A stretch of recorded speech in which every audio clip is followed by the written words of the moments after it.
Sick again. 10th of November 2025. How's the timing? I'm sick again, feeling like absolute shit right when I start to or want to start to put in a real shift in doing this thing. It's also ironic that I'm doing this voice recording when I am sick. Humbling. A reminder or reality check in a way of just shutting me down.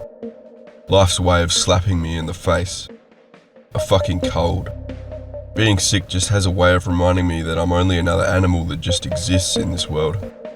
By being sick, what you want is your health back, and for me that puts into perspective what I was doing with my time in full health.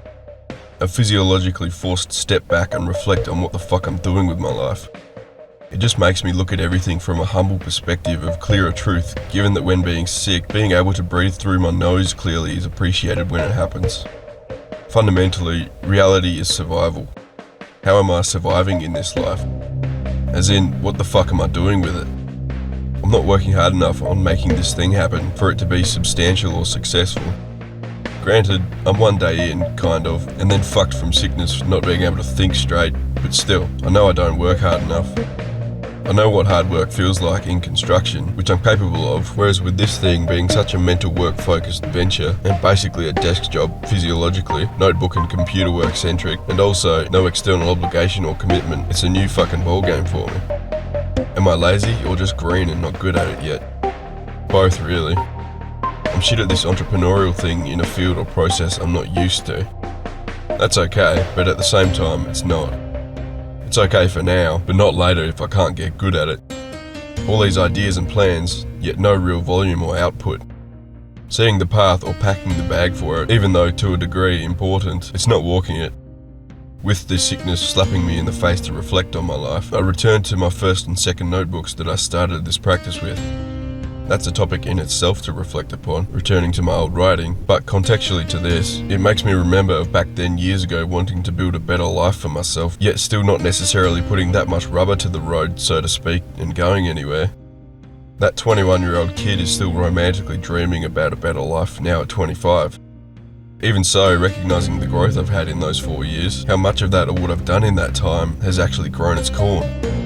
Have I had any real dividends improving my life? I'm physically stronger, know a bit more shit, and have less of a chip on my shoulder about being a useless 21-year-old male. So not really. 4 years later, I'm more or less still that same kid who just wants to matter. It's with moments like these, of humility and being outright truthful with myself, that realign or recalibrate me to actually walk that path and grow some corn. Having a greater respect for the work that needs to be done, and not romanticizing hard work whilst barely doing it, or doing it on the objectively wrong things. With this thing that I want to do, for it to grow its corn and build a better life from it, I have to do a fuck ton of work. I might not want to, but it's necessary, especially given that with this thing I'm carving my own path with it. I also have to learn how to work for it in a sense, being new to working for myself, and add on top of that no returns for a long while, if at all, and no external obligation or commitment to do it. Every factor is entirely and extremely on me. Even if that sounds romanticized, it's gonna feel like shit probably, and a lot, especially in the present beginning. Is it a gift or a burden being uncomfortable with the conventional life of what society around you expects you to do and wanting better for yourself? The answer ultimately is what you do about it. The magic you're looking for is in the work you're avoiding. Quote on Modern Wisdom podcast. Of course it is.